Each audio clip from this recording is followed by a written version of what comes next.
안녕하십니까. 보이스피싱 사기 없는 밝은 세상을 만든 유튜브 보이스피싱 백시입니다. 오늘은 제17편으로 저와 함께할 주제는 보이스피싱을 주의하라고 당부하는 캠코를 오히려 사칭한 스마트폰 앱을 설치하도록 유도하는 보이스피싱 수법입니다. 방송 중에서 꼭 기억하실 내용은 보호 앱을 설치할 때는 확실하게 상대방 신분을 확인하지 않으면 오히려 사기를 당한다는 것입니다. 한국자산관리공사 즉 캠코는 국민행복기금, 서민금융통합지원센터, 서민금융나들목 또는 시중은행 등을 사칭한 보이스피싱 사례가 급증하고 있다고 발표했지요. 사기단은 보이스피싱 의심하는 고객에게 오히려 위조된 서민금융통합지원센터 사원증을 제시하거나 캠코를 사칭한 스마트폰 앱을 설치하도록 유도함으로써 공공기관으로 우인케 하는 등 사기 수법이 교활하고 진화되고 있습니다. 보이스피싱 사기단이 문자나 카카오톡으로 설치를 유도하는 스마트폰 앱은 전화 카르텔 등 악성 해킹 프로그램입니다. 악성 앱이 설치된 스마트폰을 전화할 경우 그 전화는 사기 조직으로 자동 연결됩니다. 검사 수사관을 사칭하여 전화받는 대역자들에게 속아 무조건 사기 피해를 당하게 됩니다. 한국자산관리공사는 신원이 확인되지 않은 사람에게 공탁금, 보험보장료 등의 명목으로도 절대 송금하라고 하지 않습니다. 대출 신청 서류 목록으로 통장과 체크카드와 개인정보가 기재된 재직증명서를 보내라고 하지도 않습니다. 따라서 다른 사람이 보내온 인터넷 사이트에 주민등록번호 등 개인정보를 입력하거나 금융이사가 휴대전화 문자로 전송한 인증번호를 절대로 알려줘서는 안 됩니다.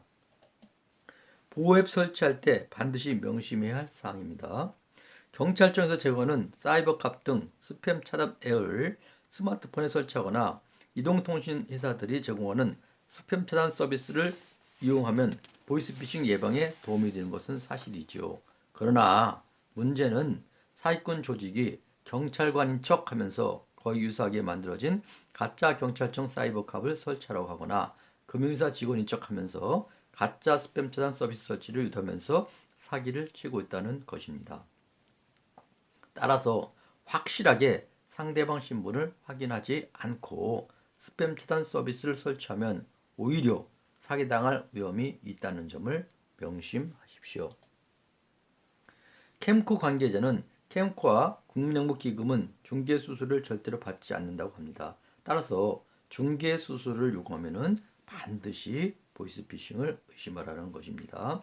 또한 대출 중개인을 통해 대출 알선도 하지 않고 스마트폰 앱, 음성 메시지, 문자 등을 통해 고객을 모으는 행위도 절대로 하지 않는다고 합니다. 캠코 관계자는 서민금융 관련 상담이 필요한 때에는 서민금융통합지원센터 1397번으로 불법 사기 금융피해 상담 및 신고는 금융감독원 불법사 금융피해 신고센터 1332로 하라고 합니다. 또한 대출 피해 사기 신고는 경찰청 112번으로 하라고 하지요.